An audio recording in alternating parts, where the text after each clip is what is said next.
everyone. Thank you so much for joining us for the information session for the Columbia Climate School's Professional Learning Workshop, Climate Finance, the Challenges of Transitioning from Funding Climate Change to Funding Net Zero. My name is Laurel Zamashihi, and I lead the Professional Learning, Pre-College, and K-12 Educator Trainings at the Columbia Climate School. And I'm joined today by the instructors of this Spring Professional Learning Workshop, Paul DeNoon and Gerry Paul. So over the next 30 minutes, we're going to be sharing more information about this professional learning workshop. But I wanted to give a little bit of background information about the Columbia Climate School in case this is your first time joining us. So the Columbia Climate School has a mission to develop and inspire knowledge-based solutions and to educate future leaders for just and prosperous societies on a healthy planet. This is the first new school at Columbia University in over 25 years, so we're extremely excited about its launch. The school is set up in a way that allows us to better connect, amplify, and advance new areas of climate inquiry, research, and impact across Columbia and beyond. So we have educational opportunities at the Columbia Climate School that really provide an interdisciplinary knowledge base for climate leaders across diverse interests and backgrounds. The professional learning program is meant for working professionals and adult learners who want to develop new skills and explore new topics to further job-related interests without the long-term commitment of a degree program. The professional learning workshops offer the same level of rigor and quality as our degree programs, and they're taught by Columbia faculty, researchers, and practitioners. These learning opportunities deliver high-caliber online programs on a flexible schedule. These offerings will help participants develop an understanding of climate and sustainability challenges through the expertise of Columbia researchers and give everyone a chance to network with their peers. So all of our professional learning workshops are 15 hours in length, and they're offered in English. This particular spring workshop will run from March 27th through May 8th on Wednesday evenings from 5:30 to 7:40 unless otherwise specified. Zoom is used, Zoom meetings, so you'll have a chance to interact, have discussions with each other, with the experts that join you, and everything is recorded. So participants will have access to the recordings and all the materials of the workshop for 1 year after the workshop has ended. So no need to worry about missing a session. Everything is recorded. You can catch up on what you missed, and there are even opportunities for office hours if you wanted to review the materials with the experts. There are no required readings or homework, but instructors will suggest readings, and there may be some project-based activities to really apply your knowledge and skills to your workplace. There are also no transcripts from Columbia University, even if there might be some tasks that are assigned for you to complete from the instructors. This is also open enrollment, and there's no application process. However, you will note that during your registration, there will be a few questions just so we can get to know you better and your driving motivation to join this workshop. Everyone at the end of this workshop will receive a certificate of participation. This is a non-credit program, and you are not a student of Columbia University through the participation program. For the Climate Finance Workshop, the fee is $2,000. There are reduced rates available for current students, those who have participated in workshops in the past, those working in governmental or NGO sectors, alumni of Columbia University, and everyone tuning in today will also receive a discount that can go toward your workshop fee. So please email me at the end of this info session to receive that discount code so you can sign up, and I'll put my email in the chat after this. The deadline for registration is 1 week before the workshop begins, so that means this registration deadline is March 20th. All right, so now I want to hand it over to Paul and Gerry to share more about the content of this workshop. I do encourage you to use the Q&A box to ask questions, and feel free to put that in as soon as they pop up, and we'll be able to answer all your questions at the end. All right, so without further ado, Paul and Gerry. Good afternoon and good evening, everybody. And Laurel, thank you so much for that nice introduction and explanation of how the Columbia Executive Education Program is working. My name is Gerry Paul, and with Paul DeNoon, we'll be leading this course this spring. I want to just begin by telling you a little bit about myself and how I came to be associated with Columbia University. I have spent the last 35 years working in the global financial industry, mostly managing equity or stock portfolios for institutions, foundations, pension funds, and wealthy individuals. I started my career in financial services in research, and I was a specialist in the automobile industry and spent about 10 years becoming an expert in the global automotive field. And what I did there was help institutions understand the best places to invest their capital within the automobile industry, but also helped the automobile industry understand how to better appeal to investors. But after about 10 years of focused work on that particular industry, I transitioned into the management of portfolios, and most recently have managed a $20 billion US equity portfolio at AllianceBernstein. But over the years, I've managed multiple types of portfolios, including multi-asset portfolios, long and short equity portfolios with leverage, small cap, and publicly traded real estate portfolios. But it's with AllianceBernstein that I became involved with the Columbia Climate School. Several years ago, Alliance paired with Columbia in, I think, a forward-looking relationship because we recognized that the world was going to change along with its climate. And we needed our investment professionals to better understand how climate was going to move to prepare us to be better investors for a changing world. Following that, I became more interested in working with Columbia and most recently have been a lecturer in the master's program in sustainability science, where I lead master's students in real world consulting projects that are focused on environmental and sustainability issues. And now I'll let Paul talk a little bit about his background. Thanks, Gerry. Like Gerry, I spent about 35 years in the global fixed income markets. My background is also from AllianceBernstein. Much like Gerry, my first role was as more of a macro analyst, analyzing fiscal and monetary trends, both in the US, emerging economies, developed economies, and then transitioned into a fixed income portfolio manager. So if you think about it, Gerry comes at things a little bit more from a bottom up, company specific, really knows how to care about companies, care about industries. My focus has always been a little bit more macro. I developed the firm's investments in emerging market debt starting in the early 1990s. I ran a variety of multi-sector global high-income portfolios. And like Gerry, my clients were sovereign wealth funds, large institutions, high net retail individuals, mass market retail through mutual funds. So a pretty broad background. Probably 7 or 8 years ago, the firm came to me. Both Gerry and I sat on a leadership committee, and they wanted someone to oversee, broadly speaking, corporate responsibility and responsible investing.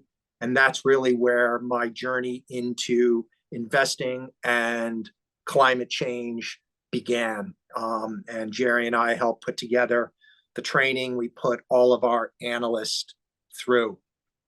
So that's my journey. I would say, let me give you a brief overview of how we want to structure the course.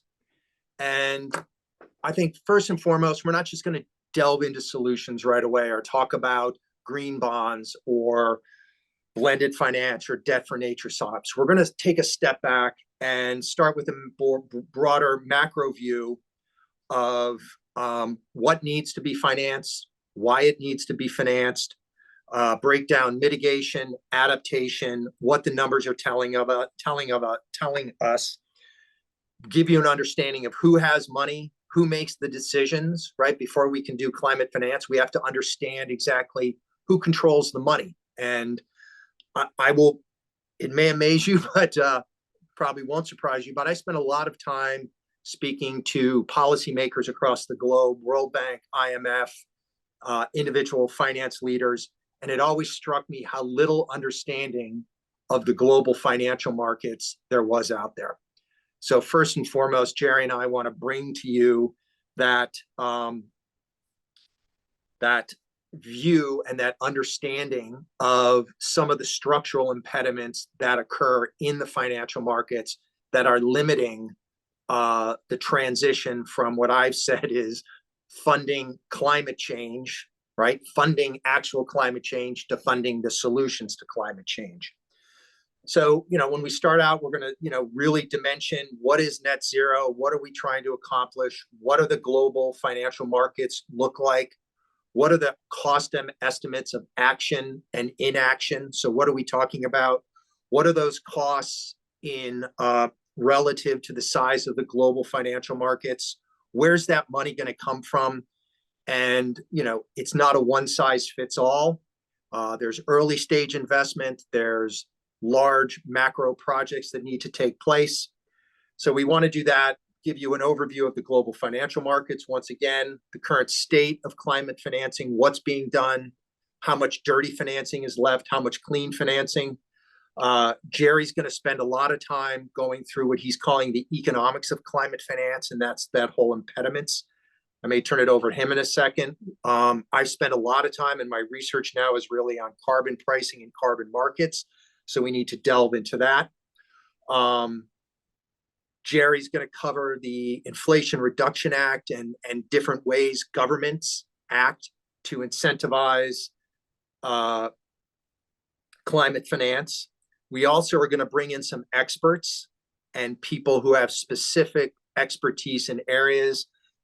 Somebody in on green bonds. We're hoping we are bringing someone in on the challenge of financing emerging and developed economies, and he's come up with a solution that he's trying to do. I want to talk about the pricing and financing and in this so-called investing in nature. I think that's a discussion we can have. Gerry is going to cover ESG, right? I think you have to understand, what is ESG? What is a climate centered equity portfolio really do? What are the roles of the broad role of equity markets and climate finance? I think we should have the discussion on divestment. Is divestment a valid financial strategy for doing it? As I said, we want to talk about blended finance, debt for nature swaps. So once again, going from the broad down more to the solutions, to give you an idea of what is potentially what's going on today, where we're headed, and what policies may need to be implemented to further this journey. Did I miss anything, Gerry? No, I think you went through a pretty comprehensive list of all the things that we're going to try to cover in this course. I'd like to maybe back up a little bit to discuss and talk about what we hope people can take away from this in a slightly, more abstract sense, and discuss what I hope they can learn from all of the details that you've just described. And I'm going to try to abstract from that a little bit by telling you how I approach this incredibly complicated topic of climate change, the global economy, and how those two things are going to interact. My thinking about all this was informed very heavily by one lecture I was listening to early on in our relationship with Columbia. And a scientist was talking about how climate is going to change. And the way it was being described was by looking at two bell curves. One which showed the current mean and distribution of a particular weather phenomenon like temperature, and one that was shifted to the right that showed the future expected mean and distribution. And it was pretty easy to understand things are going to get hotter and we're going to have a lot more frequent days. But it dawned on me after having seen that graph for probably the 20th time that a lot more frequent extremes are going to interrupt the way our society is organized in ways that we don't really understand. That as human beings, we've spent thousands of years intuitively understanding what our local mean and extreme of climate is. And we've organized our lives, our societies, and our economies with that understanding in mind. And when something shifts abruptly, there will be changes to an incredibly complicated system that are both very large and unforeseen. And I want to just tell you two stories about these kinds of changes to illustrate the complexity of what we're dealing with and to sort of inform the way we hope you can think at the end of this course. The first story is about the Panama Canal. I don't know if you guys are familiar with this, but the Panama Canal handles about 5% of all global trade. And over the course of the last couple of years, the number of ships passing through the Panama Canal has fallen by 40%, and the revenue of the Panama Canal Authority is down $100 million per month. And the reason that's happening is because there's been a drought in Panama. There's been a shift in ocean currents, which has shifted the pattern of rainfall, and there's much less rain falling around the Isthmus of Panama. And I didn't understand this when I first heard about it, but the canal itself depends upon enormous amounts of fresh water from Lake Gatun to fill the locks that raise and lower the level of ships as they travel from one side of the world, of the Pacific Ocean into the Atlantic Ocean. And the drought means there's 40% less water available. And as a consequence, the capacity of the canal has fallen tremendously. So here's something that's central to the global economy in terms of shipping, where localized rainfall changing is rerouting the course of commerce, literally, okay? Complicated system upended by, that was constructed around an understanding of how much rain is likely to fall, that's now changed. I'll give you another tiny example. I was reading earlier this month that the fancy private school in England, where all future kings have been educated, Eton, had to delay their return to campus. And the reason they had to delay their return to campus was because there'd been heavy rainfall that had pushed up the fresh water table surrounding the campus, and none of the toilets would work. Okay, so here's a school that's been in place for hundreds and hundreds of years, that's educated the elite of Britain, but that was literally constructed on an understanding of what the water table was likely to look like and what average rainfall was likely to be. And now future princes and kings are delayed returning to their education because there's been a shift in climate. Now, the reason I tell you those stories is to just illustrate the complexity of the way our economy and our society is organized around an intuitive understanding of climate.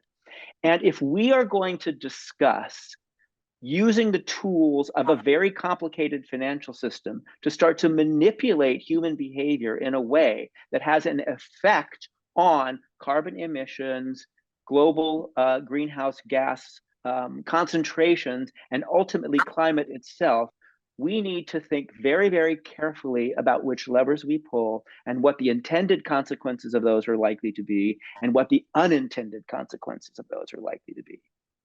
So I hope what everyone can come away with from this particular course is an understanding of the challenges that we face in mobilizing and using huge pools of capital to reduce greenhouse gas emissions, to adapt toward a much cleaner economy and a cleaner society, and to mitigate and remediate damage. So as Paul mentioned, you got to understand the magnitude of the problem, how much money is needed for adaptation and mitigation. Where is that money now? Who's in charge of that money, and what do they care about? And how do we alter or align what they care about with what the rest of the world is likely to care about?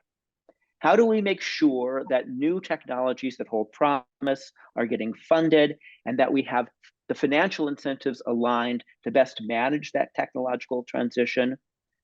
What can we learn from the successes of efforts to date, and what can we learn from the failures to date to help us better design systems as we move forward? So in short, I hope what everybody can get from this is some familiarity and experience with the tools and practice of climate finance, but with the goal of being better able to understand, design, and implement tools in the future so that we can be more efficient with the capital that we use. We can change the climate or influence the climate in the best way we want to, and do it in a way that's equitable.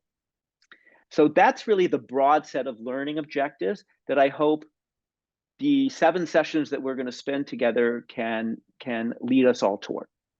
Paul, do you want to add anything? No, I think that's great, Gerry. And, Gerry just gave 2 examples of the impact climate is having on specific areas.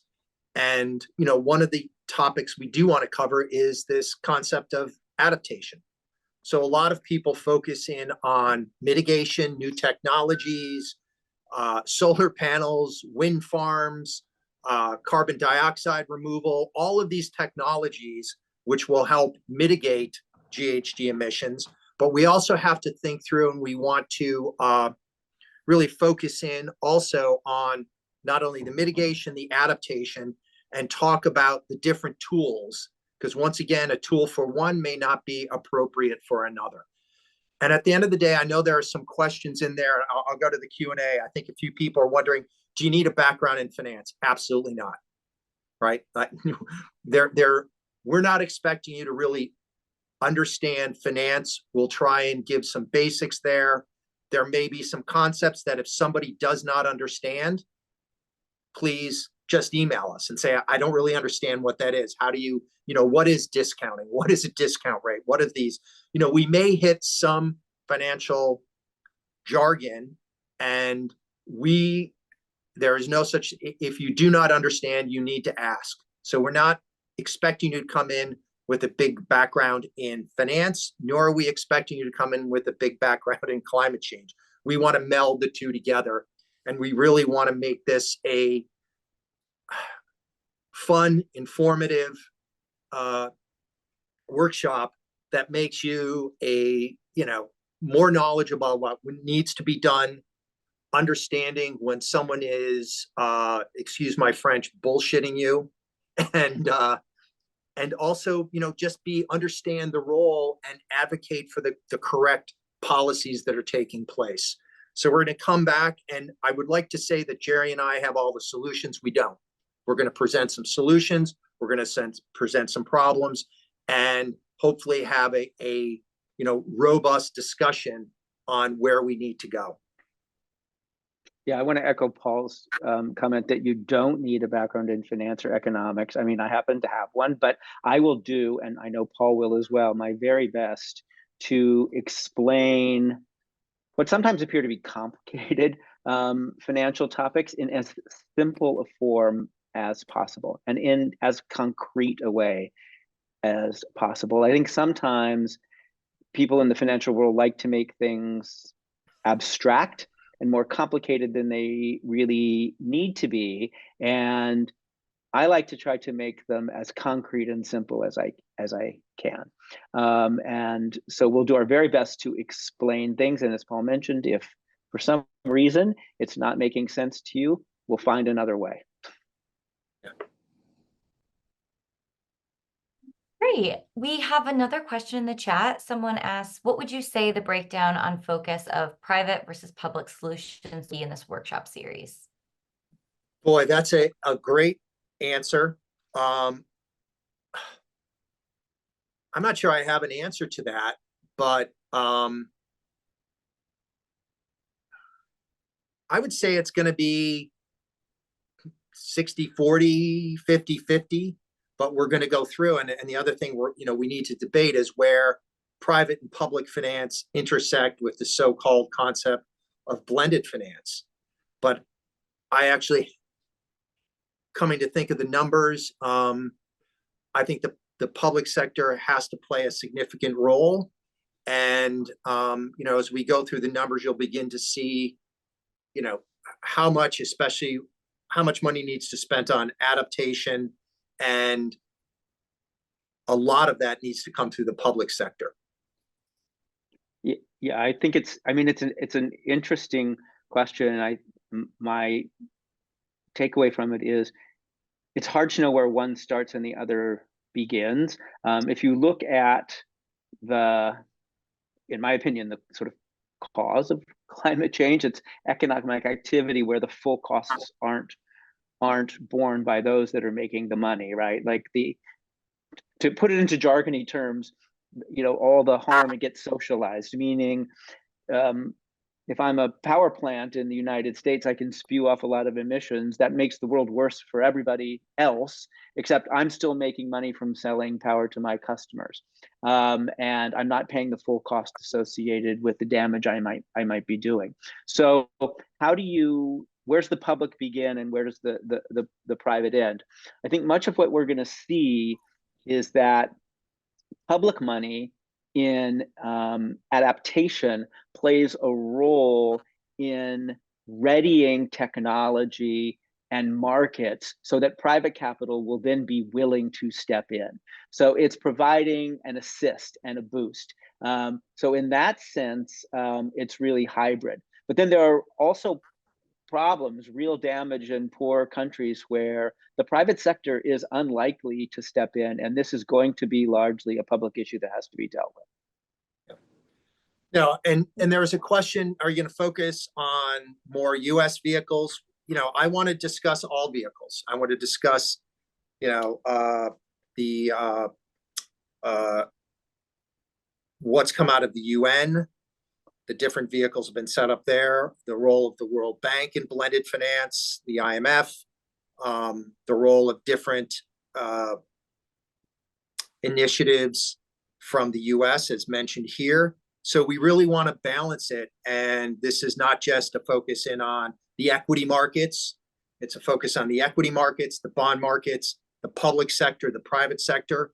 I am hopefully going to go through, you know, talk about public versus private goods and then common pooled resources. And I think this public versus private thing could be a very dynamic discussion when we start talking about preserving and restoring nature. I will also look, I will tell you, I'm a skeptic of unfettered financial markets. So we could get into some interesting debates. I have seen the good, the bad, and the ugly of what financial markets can do, and that experience will be brought in. One of our lecturers is actually going to talk about the real problems of financing emerging and developing economies, because right now, I forget, it's 90% of so-called green bonds are dollar denominated. And that creates significant issues for emerging countries that are taking on currency risk, right? The exchange rate risk between their own currencies, where they're spending the money and having to pay back in dollars. Yeah, I'll just add, Paul, that the sort of US-centric global question, you can't remove one from the other, because in the end, you know, the climate crisis is created by emissions, which is a local problem. But again, the costs are borne by everybody around the world, so it becomes a global problem. We also operate in a global economy where markets can transit goods and services less, but goods and capital across the world. And often, you know, a profit motivated company is going to go where the cost of operations happen to be cheapest. And so you need a coordinated approach, and one that doesn't work at cross purposes. So you have to consider the global implications of even local policies that are being put into place. There are some great questions here. I think Gerry will probably touch on impact investing in his session on ESG. This comment or question, ultimately, the financial markets, amongst other things, seek out alpha returns and seek to reduce risk and mitigate or balance risk. That's really going to be covered. Gerry's going to cover that. I think right now we have it in the second session, where he's going to dig deeply into how the markets are structured and the motivations around that investors are given, that an institutional investor are given, and that motivation of how you define success in the financial markets versus a benchmark. And then the problem of that benchmark having, you know, dirty companies in it, and how do we overcome that? I think the other thing we'd like to, you know, that I'd really like to cover is, we use this term public and private in a lot of different ways. And one of the things we really have to talk about today is the rise of what I will call the private debt and equity. So private debt and equity versus public debt and equity. Public debt and equity is something that has been registered and traded on an exchange. Private debt and equity, there's no exchange. It's not registered. It's loosely regulated. And there's been a huge increase in the use of private debt and private equity, and the impact that has on mobilizing money towards addressing climate change versus the, what's happening today is a lot of the divestment or the selling of assets by large energy companies. All they're doing is selling their dirtiest assets to private equity. So that these are great questions that we want to explore and discuss and think through the implications of all of this. Hey, Laurel, will this course provide opportunities to connect and network? How do we do that? You want to handle that one? Yes, absolutely. I was just typing that one out. So that is one of the goals of these professional learning offerings, is for the entire cohort to be able to network with each other, network with the experts here, and also the guest lecturers that we have. We have a couple ways that we can do that. So of course, there's going to be a lot of discussion and discourse within the workshop, but we use a learning management system called Courseworks. You may be familiar with it. It's used in graduate and undergraduate studies. And so there are opportunities to exchange contact information there. You can have discussion boards on this learning management system. So yes, 100%, you'll be able to network with each other.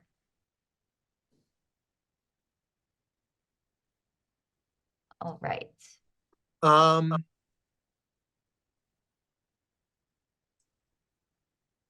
Gerry, yeah, someone asked who the target audience for this course.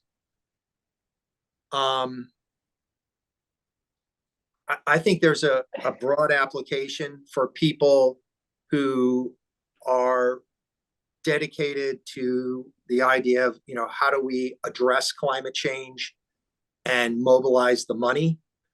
I think as far as business leaders, hopefully if you're a business leader, we're going to provide you with a little bit more information of the issues around you raising money for your climate related investments, and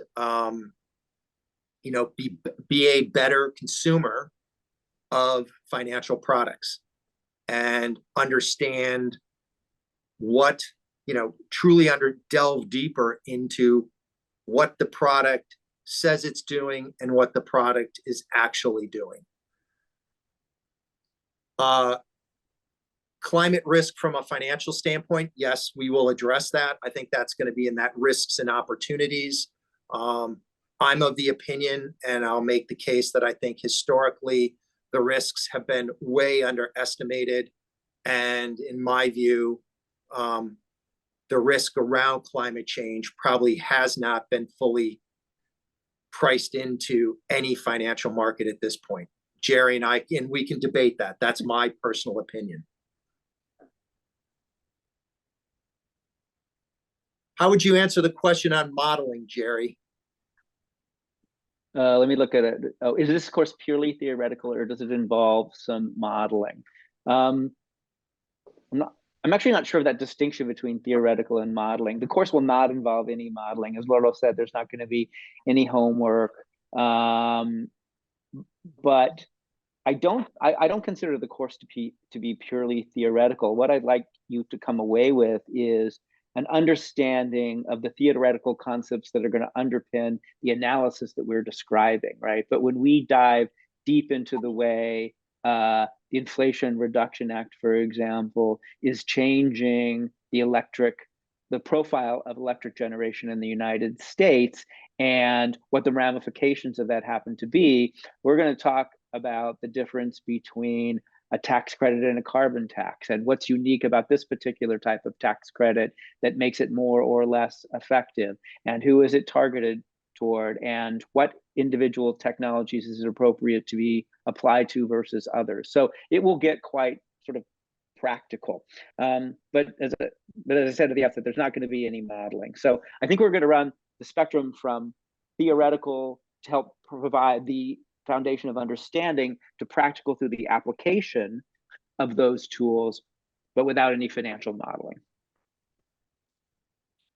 Yeah, and I think as far as case studies, yes, we want to bring in real life examples, right? I want to discuss some of the debt for nature swaps that have taken place, some of the green bond alternatives that have taken place, and discuss the positives, the negatives, the criticisms of those. So, we do want to work in some real life, I guess you would call them case studies, and bring real life examples of what's taking place.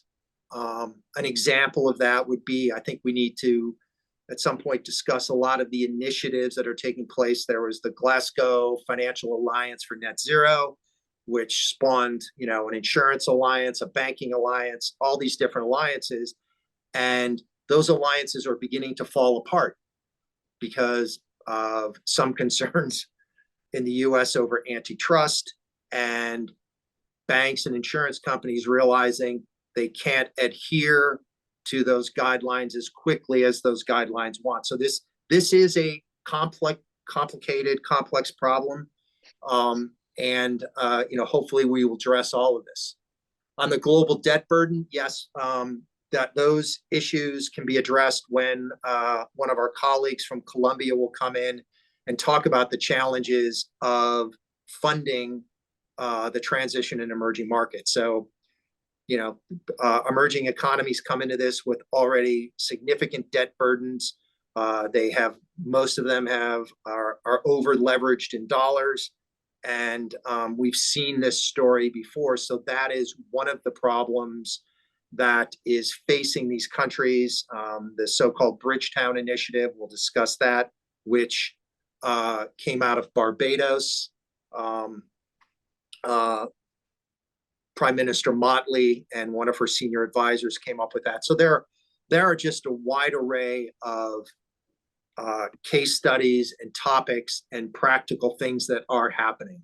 So once again, as Gerry said, I don't think this is a modeling exercise, but we just don't want to talk in theoretical terms. We want to talk about real life examples of what the costs are, what the costs could be in the absence of doing nothing, and point out some of the impediments in the past to effectively addressing this.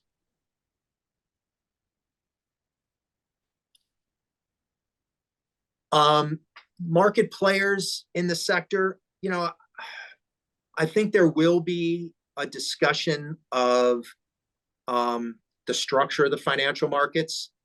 I'm not sure we're going to delve deeply into that, but certainly who the players are, who the sectors are. I certainly have to do that in greater detail when we get to carbon markets, because that is a market that is grown, has way too many participants for the size of the market, but the structure of the market and the role these different players play, governments, multilateral development banks, the private sector, sovereign wealth funds, IMF, all of them come together, central banks, all of them come together to kind of play roles and influence the outcomes. And I think we'll be amazed at how many initiatives are out there, how much discussion is taking place, and at the end of the day, how little progress is actually being made. All right. That, I think, wraps up our Q&A. Thank you, everyone who stayed with us 8 minutes after our session ended to ask incredible questions. Paul, Gerry, thank you for joining us. And if you have any questions, please email me at my email directly. It's lzaima@climate.columbia.edu, and I'd be happy to answer any logistical questions that you may have. Thanks, everyone. Thank you, everyone. Good evening. Take care.